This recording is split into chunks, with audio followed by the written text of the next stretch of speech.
नमस्कार साथियों, स्वागत है आपका मेरे यूट्यूब चैनल पीएचडी गुरुजी में। आज मैं आपके लिए लेके आया हूँ CUET 2025 का unit 8 measurement and evaluation in sports. इसमें हम पढ़ेंगे power, speed, agility and balance को कैसे मेजर किया जाता है और इनके लिए कौन से टेस्ट हमारे पास में उपलब्ध हैं। चलिए आगे बढ़ते हैं। सबसे पहले हम ये देख लेते हैं कि टेस्ट, मेजरमेंट एंड इवैल्यूएशन होता क्या है। परीक्षण, मापन तथा मूल्यांकन का परिचय। परीक्षण एक उपकरण होता है, एक प्रश्न हो सकता है, प्रश्नों का एक सेट हो सकता है या इसको परीक्षा कहा जा सकता है, जिसके माध्यम से हम किसी व्यक्ति या व्यक्तियों के समूहों की विशेषताओं, गुणवत्ताओं आदि को माप सकते हैं। सामान्यतया हम टेस्ट का मतलब रिटन टेस्ट से ले लेते हैं और उसी का मैं आपको एग्जांपल देता हूं। जैसा कि बच्चों, आपने अभी 12th क्लास का फिजिकल एजुकेशन का पेपर दिया, जो 70 नंबर का था। उसमें 37 क्वेश्चन थे। आपको अटेम्प्ट निर्देशानुसार करने थे। तो जो भी आपने उस क्वेश्चन पेपर में किया, वो क्वेश्चन पेपर आपके लिए टेस्ट है। उसके माध्यम से एग्जामिनर जो है, जो इवैल्यूएशन करेगा आपका, वो बताएगा कि आप में कितनी विशेषताएं हैं या कितनी विशेषताएं नहीं हैं। तो यह टेस्ट कहलाएगा, परीक्षण कहलाएगा। आगे बढ़ते हैं। मापन क्या है? Collection of data in numeric form. जब भी हम आंकड़ों को एकत्र करते हैं नंबर्स में 1 2 3 4, तो उसको हम कहते हैं measurement. Process of collecting data on attributes. Attribute का मतलब होता है विशेषताएं, कैरेक्टरिस्टिक्स हो सकती हैं, क्वालिटीज हो सकती हैं, प्रॉपर्टीज हो सकती हैं। वो क्या कहलाती हैं? मेजरमेंट कहलाती हैं। जब भी हम न्यूमेरिक फॉर्म में डेटा कलेक्ट करेंगे, जो आपने फिजिकल एजुकेशन का पेपर दिया, उसमें आपके 40 आए, 50 आए, 60 आए, 70 में से 70 आए, तो ये सब क्या है? न्यूमेरिक फॉर्म में डेटा, आंकड़े एकत्रित हो गए हमारे पास में, तो वो मेजरमेंट कहलाता है। जैसे कि किसी की हाइट को नापना। अब हाइट नापना जो प्रोसेस है, वो टेस्ट का पार्ट है। जब हाइट नाप के आ गई कि 150 सेंटीमीटर आई, 160 सेंटीमीटर आई, 170 सेंटीमीटर आई, तो वो मेजरमेंट का पार्ट हो गया। जब हमारे पास में न्यूमेरिक फॉर्म में डेटा आ गए। किसी का वेट नापना, वो प्रोसेस, वेइंग मशीन वाला प्रोसेस क्या है? जब तक कि उस पे वो चढ़ा नहीं है, जब तक कि हमारे पास में संबंधित आंकड़े नहीं आए हैं, तब तक वो टेस्ट का पार्ट है। जब हमारे पास में न्यूमेरिक फॉर्म में आ गया कि 50 किलो है, 60 किलो है, 70 किलो है, तो ये 50, 60, 70 क्या है? न्यूमेरिक फॉर्म में डेटा है हमारे पास में, तो ये मेजरमेंट का पार्ट है। आगे बढ़ते हैं। लास्ट में आता है इवैल्यूएशन। अब इवैल्यूएशन है क्या? मूल्यांकन है क्या? मूल्यांकन है कि जब हम न्यूमेरिक डेटा के बेसिस पे, जो हमारे पास में आंकड़े आए थे 50, 60, 70 केजी, जब हम इस बेसिस पे कोई डिसीजन लेते हैं, निर्णय लेते हैं, तो वह कहलाता है मूल्यांकन। जैसे कि आपने फिजिकल एजुकेशन का पेपर दिया, उसमें 37 क्वेश्चन थे, ये टेस्ट का पार्ट है। जब तक आपने वो पेपर लिखा, वो भी टेस्ट का पार्ट है। जब उसमें इवैल्यूएटर ने नंबर दे दिए, वो मेजरमेंट का पार्ट है। आपको मिले 40, 50, 60, 70, ये मेजरमेंट का पार्ट है। अब 40, 50, 60, 70 के बेसिस पे जो हम डिसीजन लेंगे कि आप पुअर वाली कैटेगरी में हो, आप फेयर वाली कैटेगरी में हो, आप गुड वाली कैटेगरी में हो, या फिर आप एक्सीलेंट वाली कैटेगरी में हो, या ग्रेट वाली कैटेगरी में हो, तो ये डिसीजन मेकिंग कहलाएगी इवैल्यूएशन। साधारण शब्दों में, आप पास हैं या फेल हैं, इसका डिसीजन जब हम लेंगे, किसके बेसिस पे? न्यूमेरिक डेटा के बेसिस पे, कि आपके 23 नंबर आए या 23 से कम आए या 23 से ज़्यादा आए। 23 से कम आए तो हमने कह दिया आप फेल हैं, 23 से ज़्यादा आए तो हमने कह दिया आप पास हैं। तो जब हम ये डिसीजन मेकिंग कर रहे हैं फेल और पास की, तो ये इवैल्यूएशन का पार्ट है। हम बॉडी मास इंडेक्स से समझते हैं। जब तक हमारे पास में हाइट और वेट का प्रोसेस चल रहा था, वो टेस्ट का पार्ट है। जब हमारे पास में हाइट और वेट न्यूमेरिक वैल्यू में आ गई, आंकड़ों में आ गई, वो मेजरमेंट का पार्ट हो गया। अब उस न्यूमेरिक वैल्यू से, जो हमने फॉर्मूला में रखी बॉडी मास इंडेक्स के, जो हमारे पास में न्यूमेरिक वैल्यू आई, उसके बेसिस पे जब हम ये डिसीजन लेंगे कि बच्चा अंडर वेट है, नॉर्मल वेट है, ओवर वेट है, ओबेज है, एक्सट्रीमली ओबेज है, तो वो कहलाएगा मूल्यांकन। एक और एग्जांपल देते हैं आपको। हमें ये पता करना है कि आज दिल्ली में गर्मी है या ठंड है।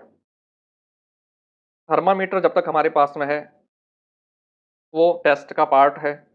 उसमें जब न्यूमेरिक वैल्यू आ गई टेम्परेचर की, आज 35 डिग्री है, 30 डिग्री है, 25 डिग्री है, ये मेजरमेंट का पार्ट है। जब इस 25 डिग्री, 30 डिग्री, 35 डिग्री पे हम डिसीजन करेंगे कि भाई ये गर्मी का है या ठंड का मौसम है, कि आज गर्मी है या ठंड है, तो उसको हम मूल्यांकन कहेंगे, इवैल्यूएशन कहेंगे। संभवतः आपको समझ आ गया होगा। आगे बढ़ते हैं हम। Measurement and evaluation are essential for assessing an athlete's physical fitness and performance. जब तक हमारे पास में टेस्ट, मेजरमेंट एंड इवैल्यूएशन का प्रोसेस नहीं होगा, तब तक हम किसी भी एथलीट की फिजिकल फिटनेस को एसेस नहीं कर सकते, उसकी परफॉर्मेंस को एसेस नहीं कर सकते हैं। Each assessments help in planning training programmes, setting goals and tracking progress. जब हमारे पास में आंकड़े ही नहीं होंगे, हम कैसे पता करेंगे कि इस खिलाड़ी को कौन सी ट्रेनिंग चाहिए, इसके गोल क्या है, इसको 100 शतक करने हैं, नहीं करने हैं, 100 हंड्रेड्स करने हैं, नहीं करने हैं, इसका कोई गोल नहीं हो सकता फिर। और ना ही हम उसकी प्रोग्रेस को ट्रैक कर सकते हैं कि इसने कितना अचीव कर लिया है और कितना नहीं अचीव किया है। तो चलिए, हमारे पास में पावर, स्पीड, एजिलिटी और बैलेंस 4 की कंपोनेंट्स दे रखे हैं, इन पे बात कर लेते हैं। पहला है पावर, स्टैंडिंग ब्रॉड जंप। विस्फोटक शक्ति को नापने का सबसे सरलतम उपाय है और सबसे सरलतम परीक्षण है खड़ी लंबी कूद। इसमें आपको ये ध्यान रखना है कि सबसे पहले टेस्ट का नाम, उसका पर्पज है क्या। टेस्ट का नाम है स्टैंडिंग ब्रॉड जंप। पर्पज क्या है? Measures explosive strength, power of legs. जो थाई मसल्स हैं हमारी, क्वाड्रिसेप्स ग्रुप ऑफ मसल्स और हैमस्ट्रिंग ग्रुप्स ऑफ मसल्स जो हैं, उसकी एक्सप्लोजिव स्ट्रेंथ को मेजर करने के लिए हमारे पास में टेस्ट है स्टैंडिंग ब्रॉड जंप। प्रोसीजर क्या है? अपनी जगह पे स्टार्टिंग लाइन के पीछे खड़ा होना है, लाइन पे टच नहीं करना है आपका शूज, आपका टो। उसके बाद आप आर्म्स को स्विंग कर सकते हैं, बॉडी को थोड़ा सा स्विंग कर सकते हैं, लेकिन पैर अपनी जगह पे रहेंगे। और उसके बाद आपको कूदना है जितना पॉसिबल हो सकता है। आप जितना दूर कूदेंगे उतना आपका डिस्टेंस मेजर कर लिया जाएगा। ध्यान रहे, यदि आप कूदते हुए वापस आ जाते हैं तो जो नियरेस्ट पॉइंट होगा स्टार्टिंग लाइन से, वही डिस्टेंस को मेजर किया जाता है, जैसा कि आप डायग्राम में देख पा रहे हैं। सिग्निफिकेंस क्या है टेस्ट का? Help assess the power of the lower body, specially in sports requiring explosive strength. तो जो स्टैंडिंग ब्रॉड जंप है, जो वर्टिकल जंप है, वो क्या करते हैं? एक्सप्लोजिव स्ट्रेंथ को मेजर करते हैं लेग्स की। आगे बढ़ते हैं।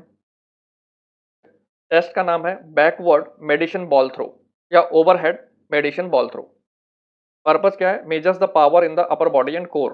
जो कोर मसल्स हमारी, जहाँ पे 6 पैक एप्स होते हैं, 8 पैक एप्स होते हैं, उसको कोर कहते हैं, एब्डोमेन रीजन जो है, और अपर बॉडी, शोल्डर्स या आर्म्स कह सकते हैं हम। उसकी एक्सप्लोजिव पावर को मेजर करने के लिए बैकवर्ड मेडिसिन बॉल थ्रो है। इसमें स्टार्टिंग लाइन के पास में इंडिविजुअल को खड़ा हो जाना है। मेडिसिन बॉल रहेगी 2 किलो की हो सकती है, 3 किलो की हो सकती है, डिपेंड करता है कि नेचर ऑफ टेस्ट कैसा है। बड़े बच्चे हैं तो 3 किलो या 5 किलो की हो सकती है, छोटे बच्चे हैं तो 1 किलो या 2 किलो की हो सकती है। अब मेडिसिन बॉल थ्रो में क्या है कि ओवरहेड थ्रो करना है, जैसा कि वीडियो में आप देख पा रहे हैं। जितना ज़्यादा मैक्सिमम डिस्टेंस आप कवर करेंगे या जितने दूरी पे आप फेंकेंगे मेडिसिन बॉल को, उतनी डिस्टेंस आपकी मेजर कर ली जाएगी। स्टार्टिंग लाइन को क्रॉस नहीं करना है, उसमें यदि आपका पैर आ जाता है तो वो फाउल काउंट कर लिया जाएगा। सिग्निफिकेंस क्या है? Test upper body strength, coordination and core power. आगे बढ़ते हैं। स्पीड कंपोनेंट है, 40 मीटर की स्प्रिंट है। जब भी हम बात करें 100 मीटर या 100 मीटर से नीचे की, अप टू 100 मीटर मतलब 0 से लेके 100 मीटर की, तो हमेशा ये याद रखें कि वहाँ पे हम किसी भी एथलीट की स्पीड या एक्सेलरेशन की एबिलिटी को मेजर कर रहे हैं। प्रोसीजर क्या है? स्टार्टिंग लाइन के पीछे आपको खड़ा हो जाना है। जैसे ही विसिल होगी, क्लैपर बजेगा या फिर गन शॉट होगा, आपको दौड़ना स्टार्ट करना है। जो भी minimum possible 50 metre sprint. 50 metre भी क्या है? 40 मीटर, 50 मीटर दोनों एक जैसे ही हैं। 50 मीटर थोड़ा सा स्लाइटली लॉन्गर एक्सेलरेशन और स्पीड एबिलिटी को मेजर करता है in comparison to 40 metre. Same procedure रहेगा जैसा कि 40 मीटर में था। स्टार्टिंग लाइन के पीछे खड़ा हो जाना है, जैसे ही विसिल, गन शॉट या फिर क्लैपर बजेगा, आपको दौड़ना स्टार्ट करना है। उसी समय स्टॉप वॉच इंस्ट्रक्टर द्वारा चला दी जाएगी और जैसे ही आप फिनिश करोगे, स्टॉप वॉच ऑफ कर दी जाएगी। तो जो भी आपका रिकॉर्डेड टाइम होगा वो आपका मेजर कर लिया जाएगा। आगे बढ़ते हैं इसी में। एजिलिटी, कोई भी एथलीट अपनी बॉडी की डायरेक्शन को चेंज करने में कितना कम समय लगाता है, वो कहलाता है एजिलिटी। इसका सबसे बेहतरीन टेस्ट है 4x10 मीटर शटल रन, जैसा कि आप डायग्राम में देख पा रहे हैं। इसमें सामने दो वुडन ब्लॉक्स रखे हुए हैं, ब्लू कलर के और ग्रीन कलर के। सामने स्टार्टिंग लाइन जो कि रेड कलर से मार्क हुई है, वहाँ पे दो एथलीट हैं। जो ये लेंथ है वो 10 मीटर की है, डिस्टेंस जो है इस टेस्ट की। उसके बाद वुडन ब्लॉक्स रखे हुए हैं। पहली बारी में ये एथलीट जाएगा, एक वुडन ब्लॉक उठाएगा और इसको स्टार्टिंग लाइन या रेड लाइन के पीछे रख देगा। दूसरी बारी में जाएगा, ये दूसरा वाला ब्लॉक उठाएगा और दौड़ता हुआ इस लाइन को क्रॉस कर जाएगा। फिर वो स्टार्टिंग लाइन पे ब्लॉक रखने की आवश्यकता नहीं है। तो जैसे ही वो इस लाइन को क्रॉस करेगा, वैसे ही उसका टाइम रिकॉर्ड कर लिया जाएगा और वही उसका फाइनल टाइम होगा। आगे बढ़ते हैं। एजिलिटी के लिए दूसरा टेस्ट जो है वो है सैमो एजिलिटी टेस्ट। सैमो एजिलिटी टेस्ट का मतलब है साउथ ईस्टर्न मसूरी टेस्ट। इसमें होता क्या है, जैसा कि आप डायग्राम में देख पा रहे हैं, इस चार कोन लगे हुए हैं। चारों कोनों की डिस्टेंस जो है वो लेंथ की बात कर लें हम तो 5.7 मीटर है और विड्थ की बात कर लें तो 3.6 मीटर उसकी विड्थ है कोन की। अब आपको देखिए ये ट्रैक दिख रहा है यहाँ पे, तो दौड़ना स्टार्ट करना है यहाँ से स्टार्टिंग पॉइंट से। इस तरीके से दौड़ना है, यहाँ पे साइड स्टेप्स लेने हैं, साइडवर्ड दौड़ना है। जैसे इस कोन पे पहुंचेगा, यहाँ से बैकवर्ड दौड़ना है, बैकवर्ड रनिंग करनी है, यहाँ तक बैकवर्ड रनिंग करनी है। और जैसे ही ये इस कोन पे पहुंचेगा, यहाँ से स्प्रिंट लगाना है, मतलब फॉरवर्ड रनिंग करनी है। इस कोन पे पहुंचते ही फिर से बैकवर्ड रनिंग करनी है इस कोन तक, और इस कोन पे पहुंचते ही इसको फिर से फॉरवर्ड स्प्रिंट लगाना है। और फिर से जैसे ये कोन के पास में पहुंचेगा, वैसे यहाँ से साइड स्टेप करते हुए ये फिनिश कर देना है। तो स्टार्टिंग लाइन और फिनिश लाइन इसकी सेम है। जो भी एथलीट अच्छे से इसमें डायरेक्शन चेंज कर पाएगा और कम समय में इस टेस्ट को कंप्लीट करेगा, उसमें ये माना जाएगा कि एजिलिटी वाली जो एबिलिटी है, उसमें योग्यता जो है एजिलिटी की, चपलता जो है वो अधिक है इन कंपैरिजन टू अदर्स। आगे बढ़ते हैं। बैलेंस के लिए यहाँ पे टेस्ट हैं standing stork balance test. Purpose क्या है, स्टैटिक बैलेंस को मेजर करना। प्रोसीजर क्या है, एक पैर को दूसरे पैर के थाई के आसपास ऐसे होल्ड कर लेना है, हाथों को कमर पे रख लेना है और उसके बाद जो फुट है उसके हील को रेज कर देना है। और उसी समय जैसे ये हील रेज होगी, उसी समय जो इंस्ट्रक्टर हैं, जो टेस्टर हैं, वो टाइम को स्टार्ट कर देंगे और वहाँ से टाइम रिकॉर्ड होता जाएगा। 1 मिनट का टाइम सब्जेक्ट को दिया जाएगा और वो कितना मैक्सिमम टाइम तक बैलेंस को बना सकता है,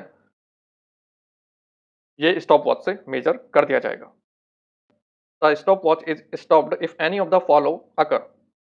स्टॉप वॉच कब बंद कर दी जाएगी टेस्टर के द्वारा, जब कमर से हाथ हट जाए या फिर एक पैर आपका जो लगा हुआ है वो हट जाए, हील डाउन हो जाए, या फिर सरफेस को कोई भी बॉडी पार्ट टच कर जाता है पंजों के अलावा, तो स्टॉप वॉच को बंद कर दिया जाएगा और टेस्ट को रोक दिया जाएगा।